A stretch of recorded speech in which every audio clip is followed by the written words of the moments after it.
Hello, welcome to Miss Peepers Reading Corner. I'm Katrina, aka Miss Peepers. Let's talk about books.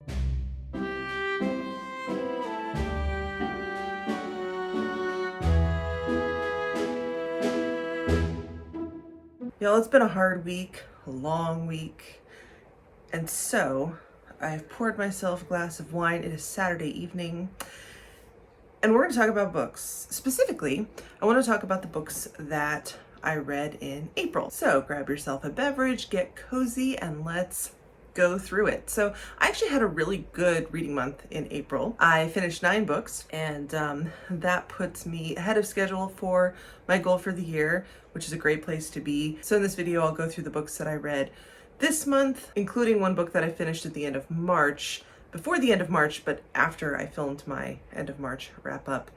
That one was a surprise finish in the last couple of days of the month, so we'll talk about that one as well. Before we do any of this, never, ever, ever compare yourself to anyone else when in terms of reading. Whether you read one book in the last month, one page, 100 books, whatever it is. Everyone's got different reading styles, different speeds, different time they can dedicate to reading, and you should only compare yourself to yourself. If you're reading, you're winning. If you're reading, you're winning. And before I get into the books as well, I will say I'll try to call out content warnings as I think of them, but always look after your own mental health.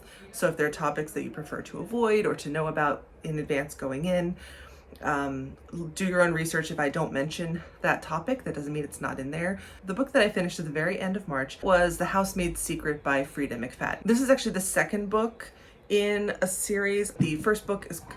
Hi, Penny. This is a thriller. The first book is called The Housemaid. I'll do a quick rundown of the first one just in case you haven't read it or you're not familiar.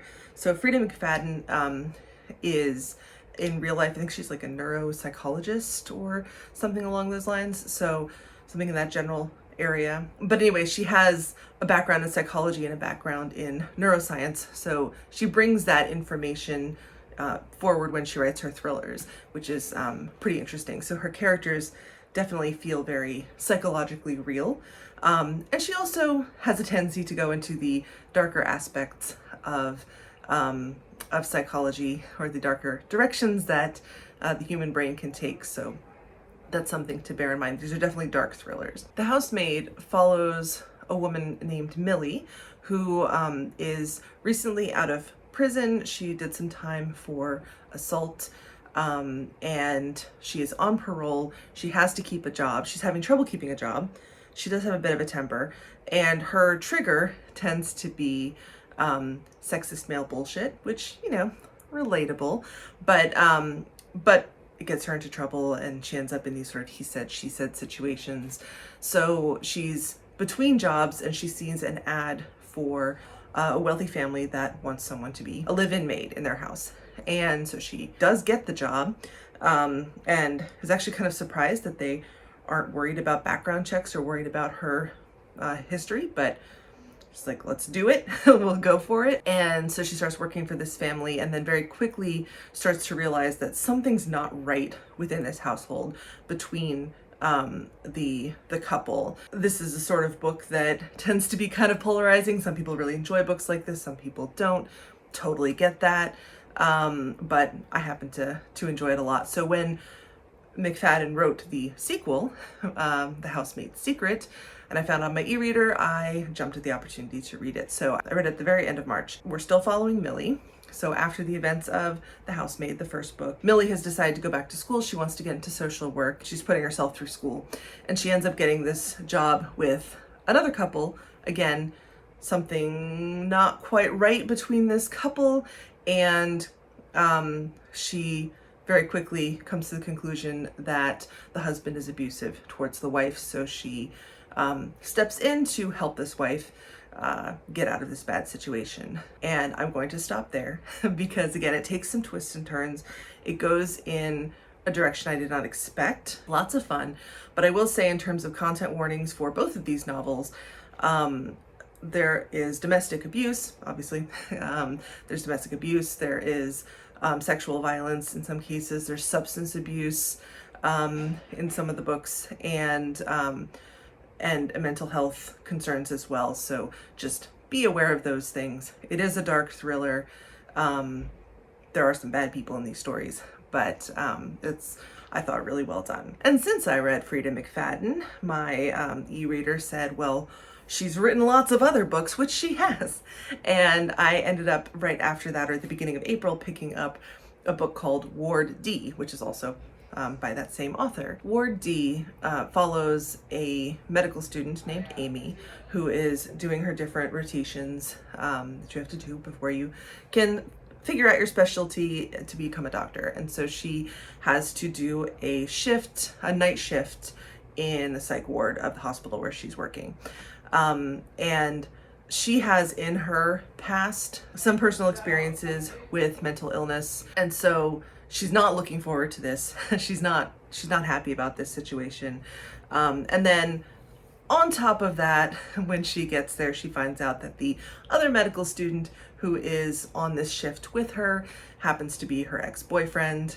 So it just adds an extra layer of suck to this situation, right? But she's got to do this shift. It's part of her requirements. So she decides to put on a brave face and get in there and do it.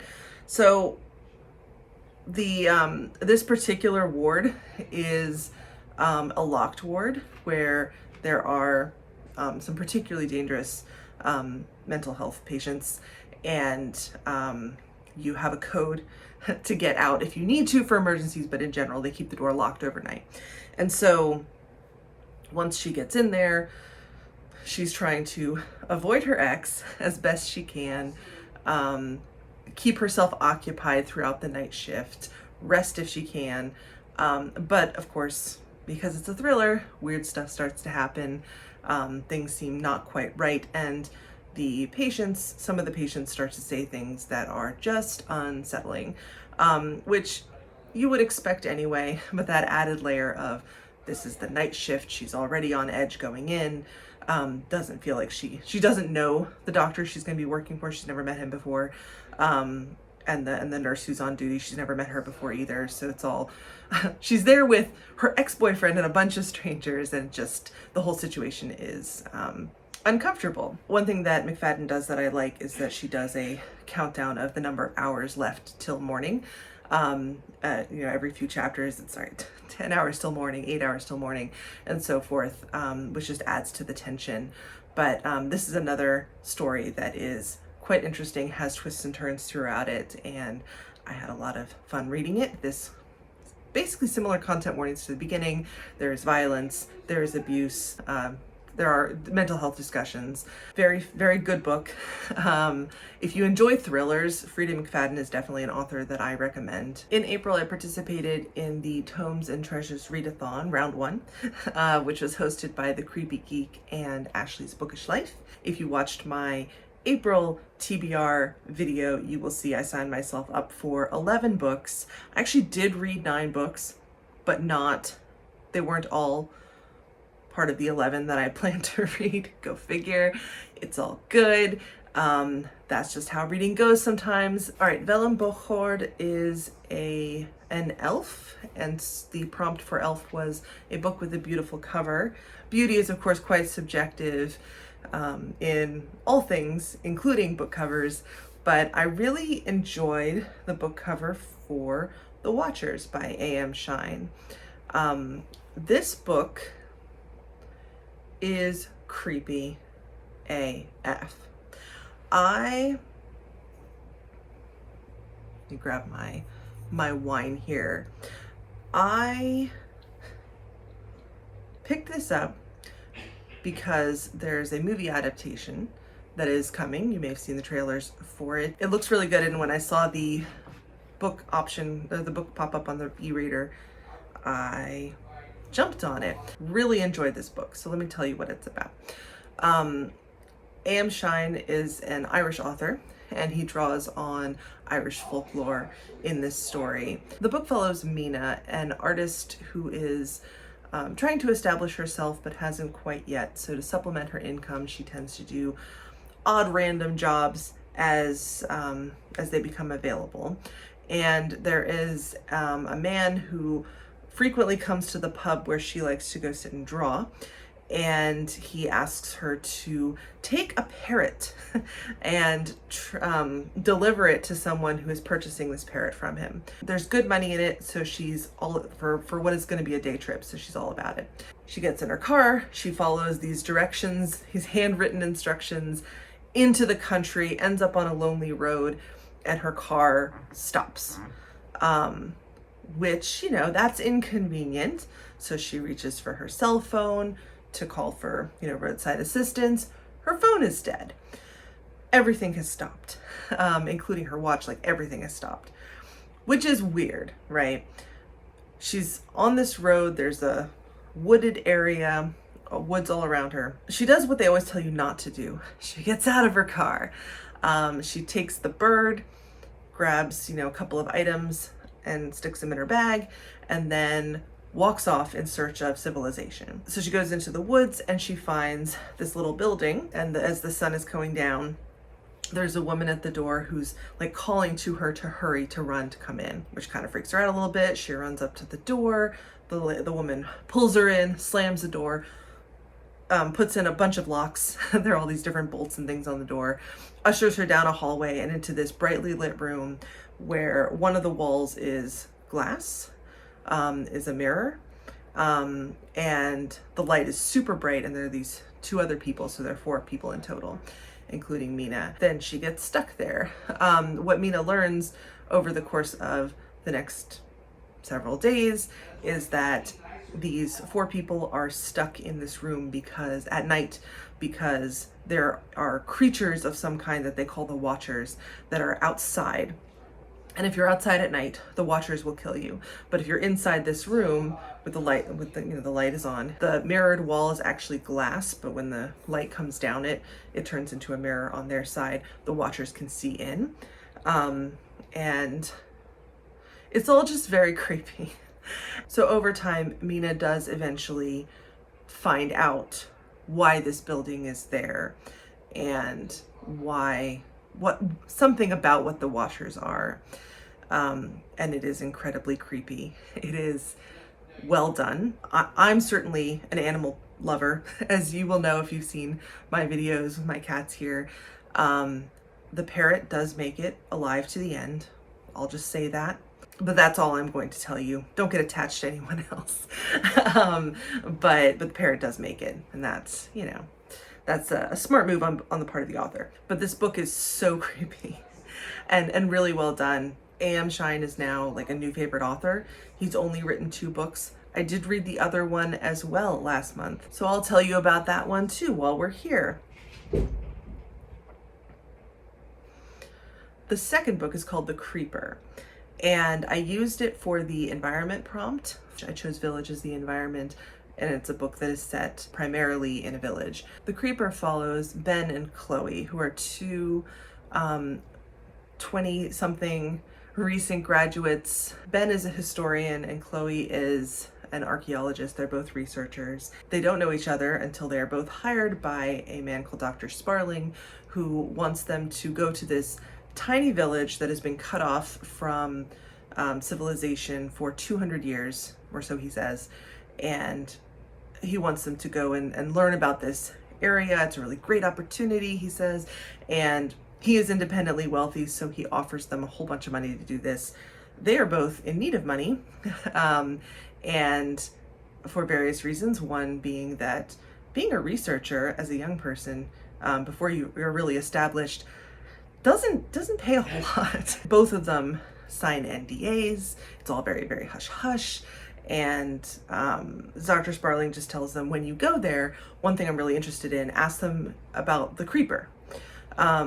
He doesn't tell them any more than that. So they go to this village, which, as promised, middle of nowhere. They drive, they have to walk like that last hour and a half or something. They get to this tiny village, and all the people are just very standoffish and a little bit odd by their standards. They're not very open. And as Ben is interviewing people, when he asks about the Creeper, the villagers stop talking to him. They end the conversation and walk off. Towards the end of the day, they're wrapping up, and this little kid comes up to Ben and Chloe and tells them that the creeper is someone that is someone who used to be a man, and you see him 3 times, and then the 4th time you're dead. Of course, this is not something you want to hear right before sundown when you're in the middle of nowhere. There's no electricity, you can't get cell service. But they've brought tents. They brought a tent. They're planning to spend the night there, and that night they see a figure out in the distance. It is incredibly creepy. It is incredibly intense. The background with like Dr. Sparling and why he's looking into this, Ben and Chloe following up with this storyline, it gave me kind of Midsommar vibes, if you've seen that movie. A very different story, but similar kind of vibes and feelings of this sort of cut off community and just weird stuff happening. Very well done. And again, pulls on the folklore, Irish folklore that A.M. Shine clearly is very knowledgeable about and very interested in. And that was it. I ran out of A.M. Shine books. So that makes me sad. Write some more. This is definitely a new favorite author for me. I will certainly be looking for his next work. And I recommend for his books, as far as content warnings, of course, there's a lot of, there's some supernatural elements. Of course, there's violence. There is just the general psychological horror of being alone, of being cut off, is certainly a theme in both books. And yeah, it's just creepy. If you don't do horror, these are not the books for you. All right, well, I didn't just read ebooks and I didn't just read super creepy books. Interesting segue into a murder mystery, but it's a little bit on the lighter side for sure. I read P.D. James' The Murder Room. This satisfied the class prompt, or the profession prompt, for the D&D Readathon for Paladin. The prompt was a story containing a promise, and there are actually several promises associated with this book. Of course, there's the detective who has made a vow or a promise, a commitment to solving crimes and bringing criminals to justice. This book follows the Dupains, who are 3 siblings who run their deceased father's museum. And the museum lease is up for renewal, and one of the siblings, one of the brothers, does not want to renew. He wants to sell the museum, cash out, and be done with the whole thing. The other 2 want to keep it open, as do, of course, the various staff members who work at the museum. And someone dies. And so the detective, Adam Dalgleish, who is a detective that P.D. James wrote about quite frequently, he is assigned to the case and works to solve it. I really liked this book a lot. I liked the, P.D. James has long been an author that I've enjoyed, but I actually never read this one, but I do recall watching an adaptation version of it, because there were definitely scenes that I could see in my head, what the TV version of it was. So I'm like, oh yeah, the story is familiar, but one of the fun things for me about mysteries is that you can read it, and then a few years later, bits and pieces, or for me at least, bits and pieces stay in my head, but I don't always remember the end. So whether I've read it or watched an adaptation of it, I grew up watching British mysteries. P.D. James does a really good job of describing characters, of getting into the psychology of it. P.D. James actually started publishing novels in, I believe, her 40s, in middle age. And before that, she worked, I think, in law offices. So she's been in this world of law enforcement. For me, these are comfort reads. I love reading British mysteries, and it's just a nice sort of calming place for me, even amidst the murder and mayhem that ensues as a result. So if you are looking for a good mystery to read, Really anything by P.D. James I would recommend, but very specifically, this one is definitely a winner. The next prompt on the Tomes and Treasures Readathon that I finished is the background for the characters, so sort of skill or somewhere that they've come from. I went with entertainer, and that was because I was trying to finish a book that I had already started, which I did, and I'm very happy to talk about it. Something Wicked This Way Comes by Ray Bradbury. Now, if you watched my, I believe it was the last video that I published on Ray Bradbury's Fahrenheit 451, check it. I don't know where it shows up when I put the card. I think it's over here. But click on that and check that out if you have not already, where I give an in-depth review. Fahrenheit 451 is my favorite book, but I'd never read any other Ray Bradbury, which, why? I don't know. I've noticed that in like used bookstores, Fahrenheit 451 is the only book that I can ever find by Ray Bradbury. And I don't know if it's because people buy the books and they love them and keep them, or if they get to the used bookstore and people buy them immediately, and so I just never find them. I don't know, but this was a new copy because that was the only way I could get Something Wicked This Way Comes. I also would like to petition Disney Plus to put their adaptation of this on their streaming service. If you don't mind, Disney made a movie of this book, and apparently it's incredibly creepy, and they stuck it in the vault and they're not pulling it out. What's that about? So would definitely be interested in watching that at some point. Something Wicked This Way Comes follows two boys who are 13 going on 14, very close to their 14th birthdays. Will was born 1 minute before midnight on October 30th, and Jim was born 1 minute after midnight on October 31st. And so they are 2 minutes apart, born the same year, 2 minutes apart, and they are close friends, they are neighbors, and they are also quite different. Will tends to lean towards goodness, and Jim tends to lean a bit more towards darkness.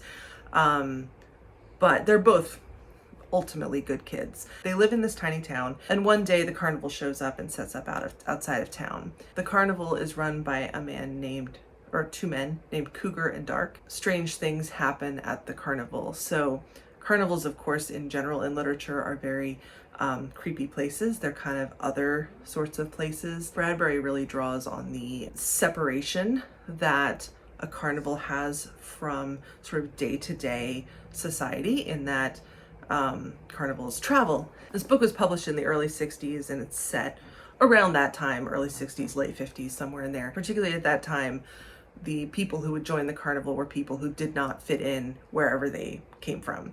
And so they would travel with this group of sort of outcasts and misfits, right? And the two boys feel the pull of this carnival and this sort of unspoken promise of fulfilling whatever dreams they have. And other people who live in this town are drawn to this as well. Will and Jim, being younger and therefore having the imagination of children, both feel this pull, but are also kind of aware of it in a way that the adults are not. So Will and Jim eventually find themselves in conflict with Cougar and Dark, and are trying to push him out. Since I spent an entire video talking about how much I love Ray Bradbury, it should not be a surprise that I really loved this book as well. It's got Bradbury's style of just simple but beautiful writing, and this one flows in a very poetic sort of way. So beautiful. It's just so beautiful. I definitely recommend this. This is a creepy book. As far as content warnings, there's violence, there is death, there are children in danger, primarily our main two characters.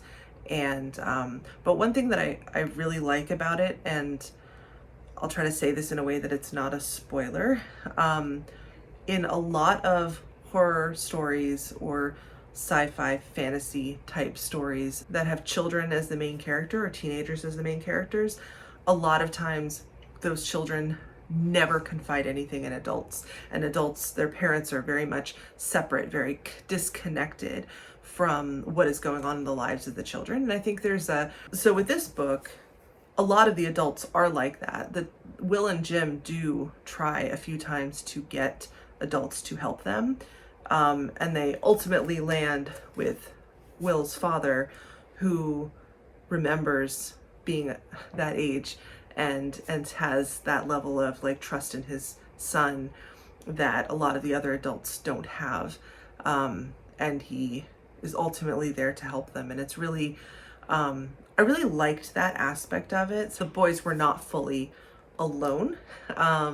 And that there was in fact a trustworthy adult in their lives. I think that's a good message. I did really, really love this book. Tabbed a bunch of things. Would love to read it again. And get me that movie. I want to watch the movie. I might be disappointed by the movie, but I still want to watch it. Next in the Tomes and Treasures Readathon prompts, alignment. So this is your character's moral alignment. I went with lawful and neutral. The prompt was to read a book with blue and white on the cover. And for this, I went with the Kaiju Preservation Society by John Scalzi. This book is a mix of a couple of different genres. I think it's a bit thriller, it's a bit humor, it's a bit social commentary. It's got a couple things going on. Before I get into the summary of this book, one thing that I thought was really interesting about it, the book is told in first person, which is not unusual. The main character is named Jamie Gray, and the main character's pronouns are never used, not once. It was really interesting to me that pronouns were used for all the other characters, and Scalzi goes out of his way not to use pronouns for our main character. And I thought that was a really interesting choice, and it gives the reader the opportunity to apply whatever pronouns to that main character make sense to them. So I'm going to use my own pronouns. I'm going to make the lead someone like me. So we're going to use she, her for Jamie. This book is set in 2020. Jamie is fired at the beginning of the book from an executive position at this startup company that is placing itself in opposition to like Grubhub and DoorDash and Uber Eats. Jamie is fired very abruptly and has to find another job. Right after that, the pandemic hits, lockdown.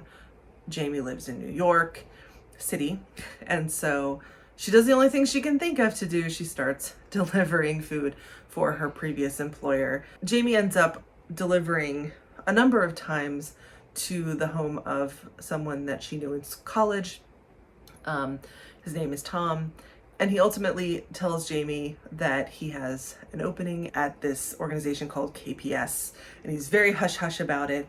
And he's like, look, you don't need any skills other than the ones I've seen you use by delivering my food, which is to lift things and get them there on time. KPS, if you hadn't guessed from the title of the book, stands for Kaiju Preservation Society. Now, if you don't know, Kaiju is basically a Japanese monster. If you think about the monster movies like Godzilla and Mothra and King Kong, those creatures are all categorized as Kaiju. This organization's job is to research Kaiju who are in another dimension parallel to ours, and also to prevent them from coming into our dimension, which has happened in the past and been covered up. It's just a really funny book. Jamie ends up connecting with 3 others who started at the same time, and she's doing a 6-month stint with the society in this other dimension. It's a wild ride. It's a lot of fun. If you like Jurassic Park but want more Ian Malcolm, a sort of sarcastic, sardonic even personality. As far as content warnings, there definitely are violent scenes. It does get kind of serious at one point. I won't spoil it, but there is character death in the Tomes and Treasures Readathon. I went for heavy armor because I'm a paladin. Paladins are meant to be up front and center, and the prompt was a heavy book, either physically heavy or heavy in like topic. I was going to use Middlemarch for this, but let's just be honest, Middlemarch didn't happen. I started it, sort of, but we'll get there eventually. Regardless, I read a different book that turned out to be incredibly heavy of topic, and that was Second Chance by Jane Green. So this was the mystery book for last month, and I was so surprised by this book, and I think I might actually do a dedicated review video for this because it is not at all what I expected. So from the cover, it looks kind of light and fluffy and just, you know, kind of fun and relaxed. And well, there's certainly elements of that in this book. This is a serious book about grief. So this book follows a group of friends who knew each other in school and have all gone about their separate lives. They're now middle-aged adults, and one of their group, who also happens to be the person who kept deliberately in touch with everybody and sort of kept them all connected, at least tangentially, he dies in a train accident, and so they come together for his funeral and re-enter each other's lives and decide that they want to become friends again. So they're brought together by grief, and then each of the friends is going through their own thing. None of the stories go in an obvious direction, which is something that I really appreciated about this book, and it surprised me because I've never heard of this author, never heard of this book. I did not know what I was walking into. And part of the reason I want to do a longer form video or review dedicated to this one is that part of the reason that it was so surprising to me is the way that books are marketed to women, because this is definitely a book marketed to women, and one of the things is, here we go, another hit from best-selling chick lit author Green. And so, like, just using the term chick lit evokes images of what this book is that are very contrary to what it actually turned out to be. And I'll be perfectly candid, I would not have picked this up if it were not in my stack of mystery books. And so I'm really glad it was in there because I loved it. And I would love to read more books by this author. And I don't want to say that chick lit is a bad thing. It is not. But what I think of when I hear chick lit is just not the sort of book that I enjoy reading. It just isn't. I will say that as far as content warnings, because there definitely are some in here, definitely grief, of course, infidelity, substance abuse is a topic, infertility and miscarriage as well. So just some things to think about going into this book. But I personally found that the topics were handled very responsibly by the author and very thoughtfully. There were no like slam dunk easy answers, which I did very much enjoy. So yeah, just like life, no slam dunk easy answers. My last two prompts are my two weapons. So the first weapon is a slashing weapon, in this case a sword. The prompt is a book that slices through the others, one that is a quick read or would end a reading slump. And I finally read Legends and Lattes by Travis Baldree. So first of all, this was great. This was a lot of fun. It definitely was a quick read. It definitely is a good book. If you're in a reading slump and just want something quick, fun, and just like entertaining to read, this is a good one to pick up. Assuming you like fantasy, of course. So Legends and Lattes, I almost feel like I don't have to say what it's about because it's such a popular book, but I will anyway, just in case. Legends and Lattes follows an orc, here she is, named Viv, who has decided to set aside her sword, stop adventuring. She is sick of living day to day, not knowing if she's going to make it to the next morning. And she has discovered in a gnomish city, she has discovered something called coffee. And so she decides to open a coffee shop. My one quibble with this is stated, it's a novel of high fantasy and low stakes. And some people call it no stakes. I disagree.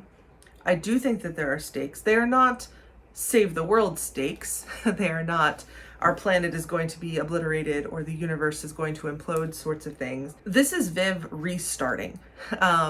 She's starting her life again.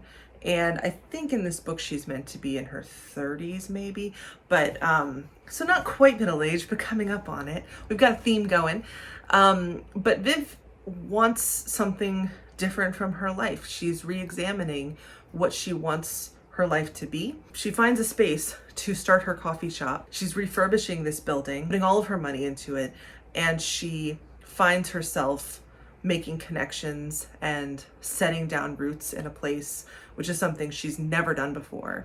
So she's really changing everything, and she's learning about what her life could be because she has decided to change her profession entirely. She's learning how to run a shop. She's learning how to market a shop, and she has help. She hires people to work for her, and eventually develops friendships. There is a very slow burn romance in here. No spice, just romance. And it's just a really sweet, charming story. But the reason I say it's not no stakes, other than she is building a brand new life, is that one of the primary antagonists are this gang that are demanding protection money from her. And one thing that she has to decide is that she's going to deal with this without killing people, because that is her go-to, is to reach for her sword and fight her way out of a situation physically, but she doesn't want to live that life anymore. And so her livelihood is at stake, and there is some physical threat to her and to the people who work for her as well. That is why I would say this is not low stakes per se, but regardless, this is a good book. It's definitely a lot of fun, charming characters, and I highly recommend it. The final book that I read in April, the final prompt is a second weapon. I like to, when I play D&D, have both a melee weapon, so an up in your face weapon, and also a ranged weapon in case the enemy is not close or I don't want to be close to them. And so I chose a piercing weapon, and the prompt is a book that you think will make you cry. Now, I guess my emotions have just been stable this month, because this book did not actually make me cry, and I really, really thought it would. But the series did, and so I'm still counting it. And that is Heartstopper. I read volume 5. There's going to be one more, but it's not available yet. This is by Alice Oseman. It is a graphic novel about two teenagers, Nick and Charlie, who form a romantic relationship, and they get together in the first volume of the series, so that's not a huge spoiler. And then obviously you see them embracing on the cover of this one, so not a spoiler. So the reason I thought this would make me cry is because the first 4 volumes, when I read them all in one sitting like a year and a half ago, did make me cry, and got a little dehydrated there, because it's a very, very heartwarming and touching story. At the beginning of the series, Charlie has been outed as gay. He actually did not choose to share that information himself. Someone else outed him, so he's reeling the year before, so he's kind of reeling from that still, that experience. And then he becomes friends with Nick, who's in his science class, and Nick gradually comes to realize that he actually has romantic feelings for Charlie, or he comes to the realization that he is in fact bisexual. So throughout this series, it follows Nick. The series follows Nick and Charlie as they are navigating romance, their friendships with other people. Nick himself is figuring out his newly realized identity as someone who has always been a jock, and then he's realizing that actually he likes guys too. And so that's a change in his identity, and he's working through his old friend group and realizing which of his friends are real friends and which are not. Some of them stick with him, and others, unfortunately, because of his sexual identity, some of his friends ditch him, and that's really, of course, very difficult for him.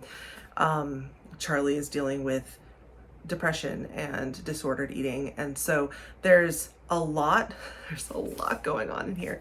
There are a lot of great themes in here, a lot of really interesting storylines, and this is fantastic representation. Alice Oseman herself is asexual and aromantic, and so all of the books that she writes, and she's written, in addition to the graphic novels, which she both wrote and illustrated, she's also written some prose novels as well about sexual identity and gender identity. She's a great author. Love her.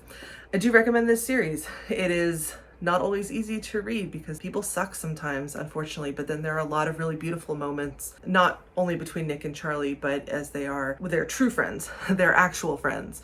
And this friend group comes together and really supports them. And by the way, Nick's mother, A+++, with the way that she handles his coming out to her, really beautifully done. And like, if you are a parent, that's a great place to look if you're not sure how you would respond or how you should respond.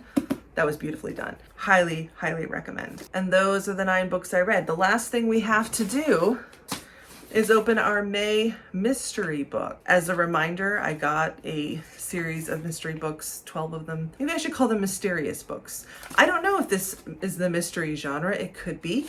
One of the books, The Murder Room, that was a mystery book that is also in the mystery genre. But anyway, I went to a used bookstore at the beginning of the year and got, on a whim, got a stack of wrapped books like this. They each have a month on them. And we're gonna pick up the one for May. So let's see what it is.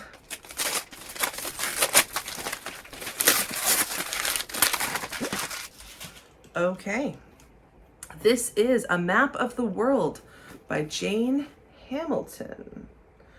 I have not read this. I do not know what this is, but according to the back, it is one of the 10 best books of 1994. Is there really no blurb? There's critical acclaim. There's about the author. What's the book about? Let's look on the internet. So A Map of the World by Jane Hamilton depicts from the perspectives of wife and husband the trauma of the death of a child, jailing on charges of child molestation, alienation from the community, and eventual acquittal. Wow. Okay, so this is going to be a dark one. This is going to be a tough read. You know what though? The stack of mystery books has not led me astray yet. I'm game if y'all are. We're gonna do this. I'm gonna give it a try and I will report back on my thoughts on this one. All right, well that's all we've got for the April wrap up.